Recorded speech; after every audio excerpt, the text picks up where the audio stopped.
morning everyone, and welcome to the RainShadow Garden. This is the garden belonging to the church in Ocean Park on the corner of 2nd and Hill Street in Santa Monica. And I have been steward of this garden since June 2019 when I asked Pastor Janet if I might take over the care of it. It was a cactus garden, and I have built the soil up over this year and a half, starting with a contribution of compost from the Venice Learning Garden, thanks to David King, the master gardener there, and Elu. Then I've gone on to build the soil by using a permaculture idea where I don't dig, I create layers of green and brown and let it compost. And I've also got a composting project going, which I'll speak about in a minute. What has come through most with the garden, especially during this time of COVID, is the community it has created. It's not a community garden, but because of the public space, it's brought people, drawn people. People will come across the street just to say how wonderful it is, how they love to see it. I've had people come in, and when I had sweet pea growing, and each day on their walk I would see them come in and take a big breath of sweet pea. I've had people, 30 people so far, contribute one way or another: tools, plants, germination, advice, information. So it really has been, for me, a public spot which I thoroughly enjoy because it does draw people and it's healthful. Just in there seeing the garden, it's a joyful place and it's a restful place.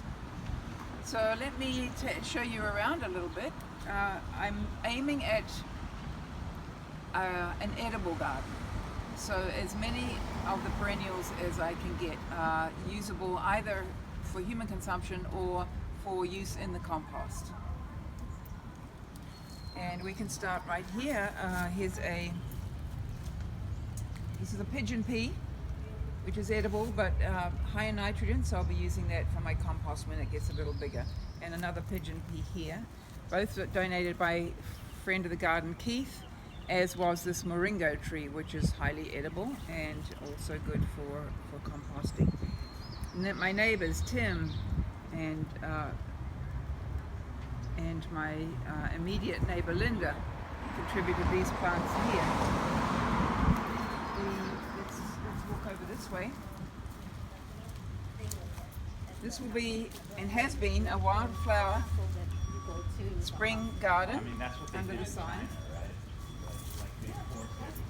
Charlotte contributed this fern when it was a lot smaller. Lorraine contributed another fern down here. Maurice, who takes care of the tree here, who's an arborist. Maurice trims that tree and the lime tree each spring or autumn.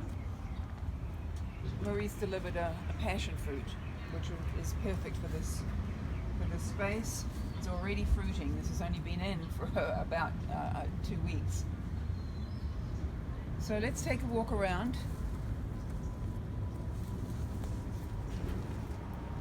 My interest, because I'm studying soil at the moment with the Soil Food Web School, Dr. Elaine Ingham, she's a pioneer in soil biology. I'm studying with her, and so compost is of a great interest in me. When I finish the course, I'll be able to analyze soil samples for the biology that's in there. So I've created a static compost here where I can take food that comes off the Whole Foods truck that stops here on a Sunday, delivering food to the homeless, and I take off any of the rotting fruit and I put my own food scraps in there as well. This is edible. This was here when I took the garden. This is elephant jade. It's quite edible in a salad.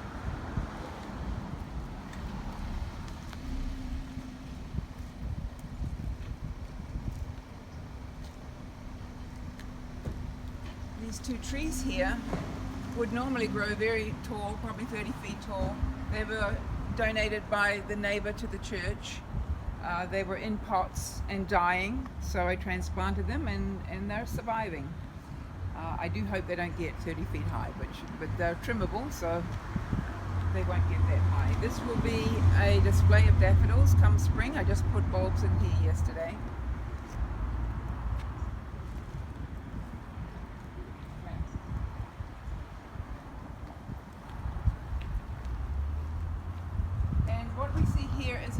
in. This is the project that I'm working on right now. I applied for a micro grant with this group. You'll see on the back of my t-shirt here. It's a civic partnership out of Santa Monica City Council, and I've got a small grant to create some compost, some hot compost with some volunteers, and my aim there is to bring awareness to good soil and to planting. So there will be giveaways when that compost has cured, hopefully in about a month's time, all going well. And one more step over here, where I've been growing vegetables.